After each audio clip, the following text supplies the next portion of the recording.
Hello everyone and welcome to episode 33 of the TEW9 Road to Glory save here on the channel, as it is Night of Sin 42. After just crowning a new champion, we will see his first defense tonight as Jules the Sandman Knight takes on Scott the Hammer Hadley in our main event. Before we get to that show though, do want to say quickly, little rest in peace to the suicidal, homicidal, genocidal, death-defying performer that was Sabu.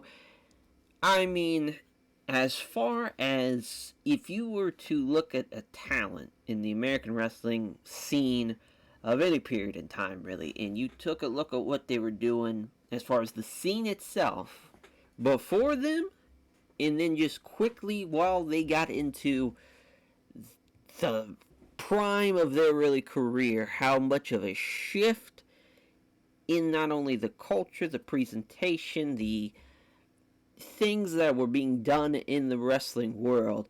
I don't know if there's anybody that can be topped than Sabu, because this man, just as far as if you look at who the first ever indie darling was, it probably was him. Cactus Jack and Eddie Gilbert, they were having great independent matches at the time, but those guys had already been on TV. Sabu had not, and people were wanting tapes of this guy because he was doing the craziest shit ever. And obviously the stuff of legend of the FMW, basically the whole match just gets thrown out because the whole fucking ring catches on fire, and him being nephews with the Sheik. And I think really the first time there was kind of buzz about him was kind of, I would say, around 91, during just kind of running Memphis. Him and Van Dam were down there, and really at the time everyone's just kind of like, well, they're doing shit. It's not that good right now, but there's a lot of potential. And obviously, what Sabu transformed into, I mean, there's not a lot of guys at that time period in the 90s, and even throughout the rest of his career, that you're under 6 feet tall and you have this aura about you, that it is just an unpredictability, and that some crazy fucking shit's about to happen. And be able to do that for a long period of time, that's another thing too. Like, his career, when you think about, there was a time period when he's in his 40s, in the mid-2000s, and he wrestles on pay-per-view in TNA, WWE, in 9 weeks. Because he wrestles Joe at Lockdown in 2006. Then he wrestles Mysterio at ECW One Night Stand. Then he wrestles Cena at Vengeance. It literally goes in that order. And just crazy. Absolutely crazy. And yeah, he's in his early 40s then. Because, I mean, he was... just to think that this motherfucker should have been a multi-millionaire. Very, very unfortunate that not only nobody, the way just the wrestling business has kind of worked, where there's no pension, there's no medical insurance, there's no fucking guys looking out, as far as owners of companies and guys that are like, man, we need to take care of this guy because of what he did with his body of work, revolutionized the business. Let's make sure he doesn't have to pay a fucking dime for anything he does in the near future for the rest of his life. And it's just sad that, unfortunately, that's not the case. But, because, I mean, Heyman fucked him over on getting a contract in WCW in 2000 after the first time, obviously, he went. And it, was kind of short-lived. He wrestled all over the place, too. A guy that literally wrestled in every major promotion in America, in Canada, or about to say Canada, in Mexico, and Japan. He worked All Japan, New Japan. He was an IWGP Junior Heavyweight Champion. He stopped going to New Japan because he wanted to be a heavyweight, because he's like, man, that's where the money's at. Which, I mean, that's very admirable, and that is true, but pretty wild. That, even at that hindsight, and even in WCW, he was just like, man, I want to work with Hogan. And it's like, yeah, I mean, everybody does, because that's where the money's at. But The build would have been cool. I mean, because he could have, like, stabbed with a fork or something. He probably done something wild like that. But, it obviously worked ECW, WWE. He worked, obviously, TNA and WCW. And he worked all AAA and CMLL. He worked everywhere. And to think that style that he did, putting himself through tables, coming out on a gurney with the Hannibal Lecter mask, like that type of presentation and shit, and not speaking in promos for, like, not doing like a full-on, like, paragraph of a promo. Unreal. Unreal. And, man, he was everywhere because he's such a force and such a presence. And he really, I think he did his uncle proud, man, because, I mean, the Sheik wasn't a big guy at all. He was probably not even 6 feet tall. And he was working guys like Bobo, who were pretty massive.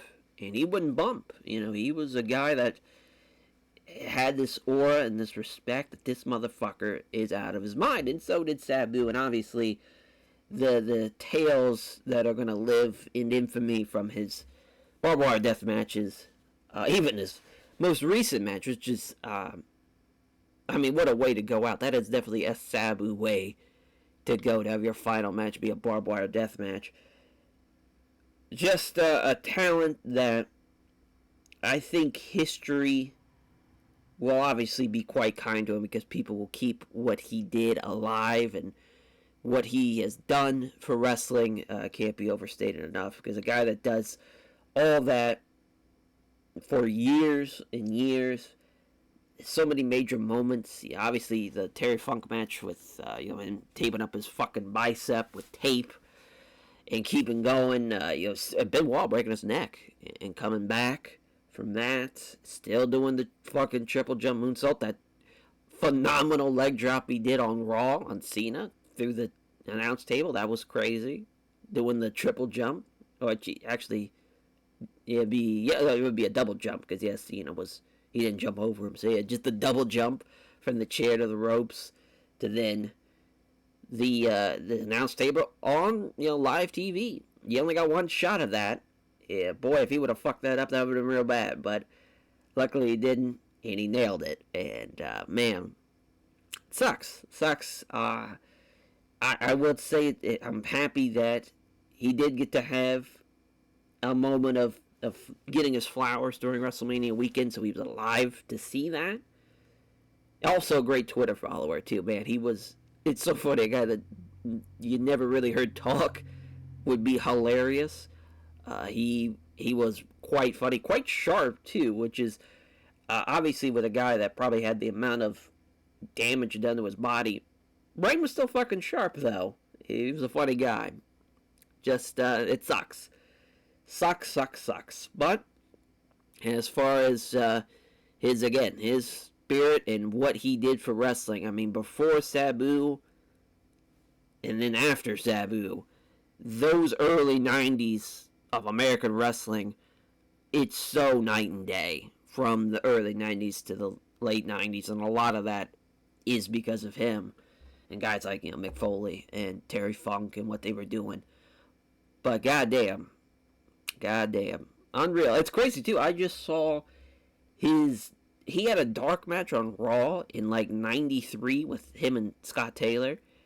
Unreal, because that motherfucker, if he would have been on TV in 1993, Jesus Christ, he's doing shit like he's being Sabu in that match, in that dark match, and the crowd is just, I think they're just so bewildered at this man.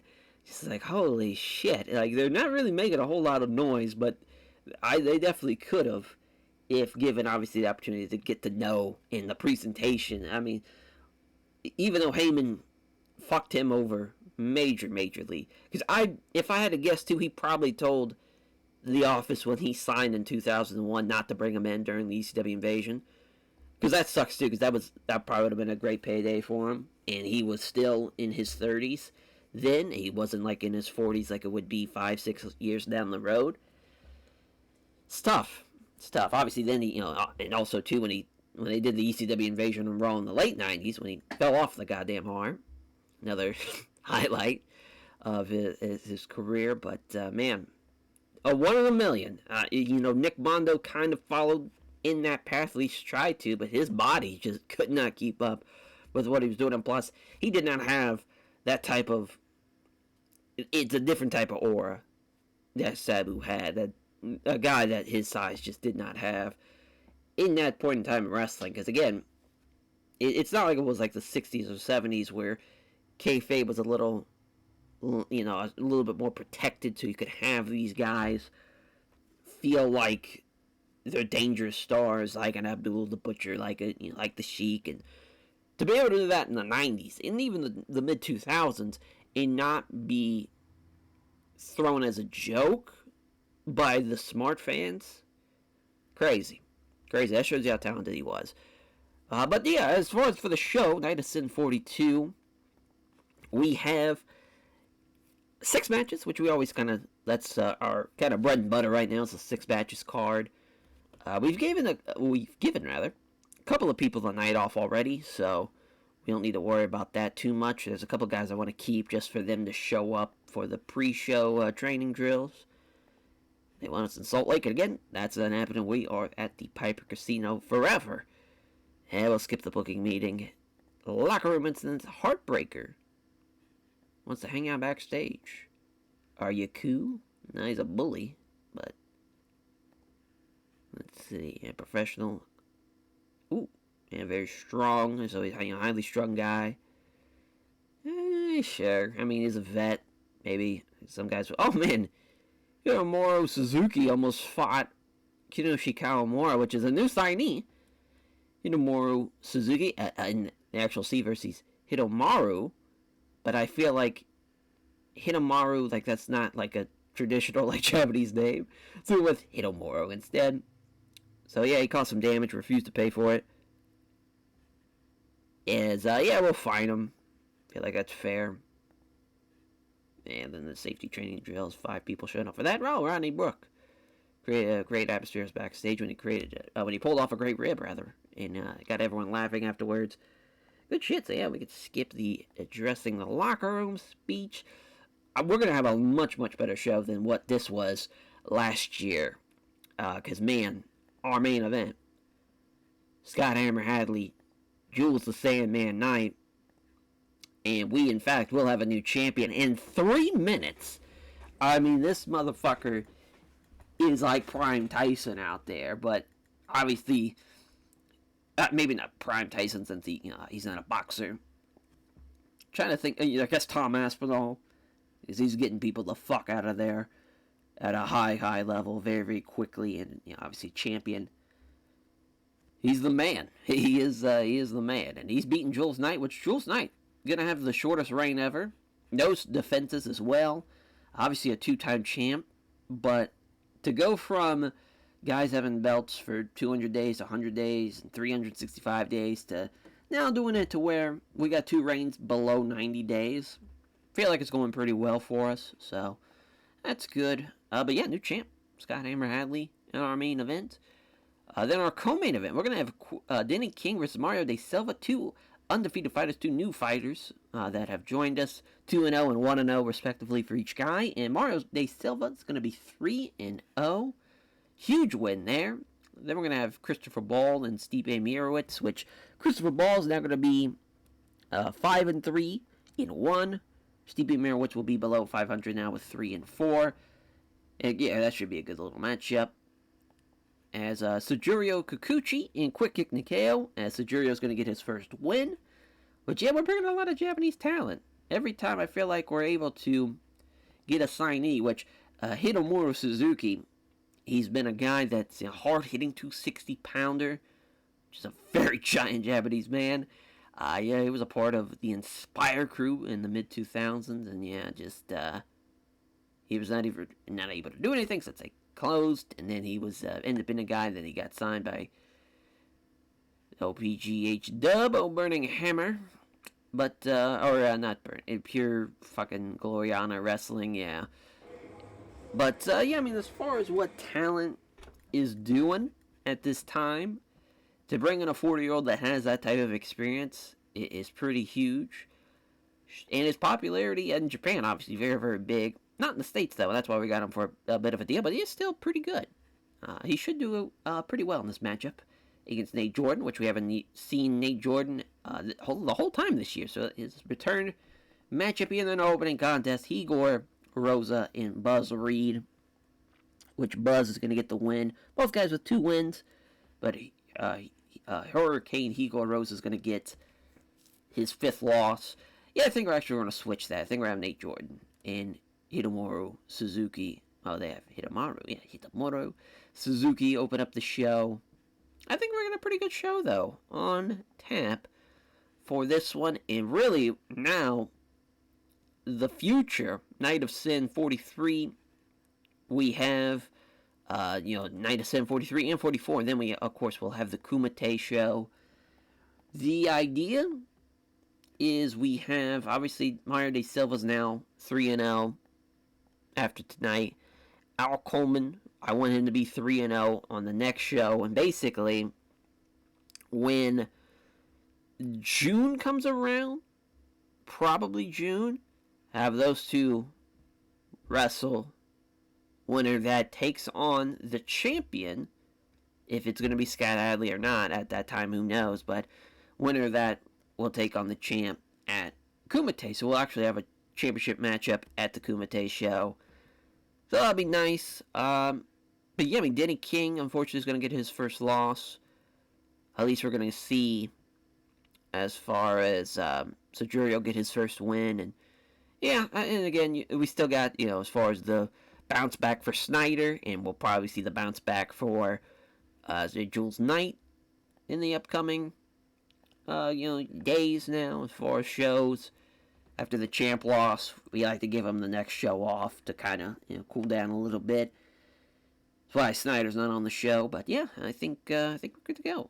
Let's run it. 33 for the opening contest, a Suzuki lock for Hitomaru Suzuki in 4 minutes. I wonder what that is. We should have looked at that. Can I look at it from here, I wonder? Probably not, right? Let's, yeah, it was a 51, though, for his match rating. As far as that was great, and got the show off to a strong start. Oh, yeah, we can go to the movesets. Yes, let's see. Oh, and of course, we gotta fucking look it up ourselves. Oh, Suzuki lock.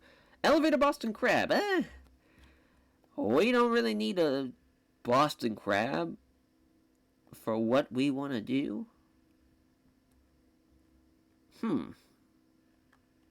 We might do a Suzuki stretch as a finish, and that way we can have it be either an armbar, an Americana even, a Kimura, anything along those lines to make that, or even a leg lock, a knee bar even, whatever we can kind of muster up. Damn, Kiyoshi Kawamura's pretty bad as a road agent, that's tough.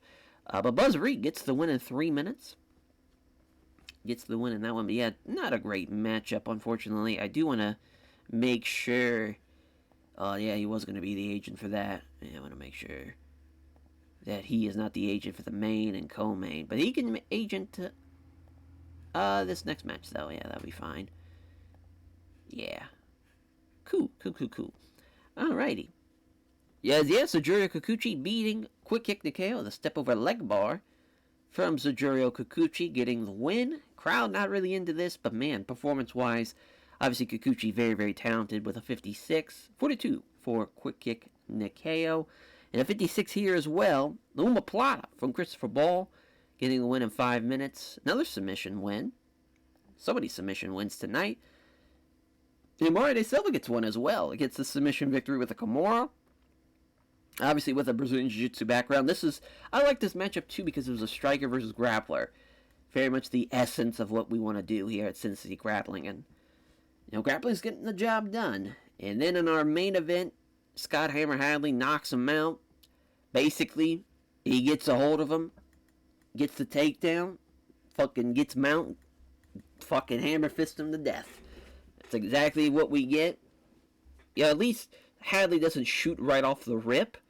We can get it like 30 seconds, maybe even a minute, before he actually shoots, and then he works to get to that point where he finishes him. And yeah, we got a new champ. even though Jules Knight outperformed him, and it was a great match too, with chemistry wise. But 54, I would have loved for the crowd to be a little bit more into it. But man, that Mauro de Silva Denny King match was good though, and even the Christopher Ball match was better. Him and Stipe Miocic. Thought I'd do a little bit better, especially with the chemistry boost. But unfortunate. So yeah, Hadley. Yeah, I mean, unfortunately. Oh no, wait, yeah, we were gonna give him a hug. I was about to say we already put him over, but now we put him over last time. And yeah, Mario de Silva, you're awesome, man. You rule. Very happy to finally brought you in. Yeah, I mean, we lost about a half a thousand, about 1,500, but hey, increased the popularity. So there we go. Getting closer and closer to the next size. So that'll do it though for this episode. Thank you all for watching, and we'll catch you guys next time for some more Night of Sin action. Take care, everyone.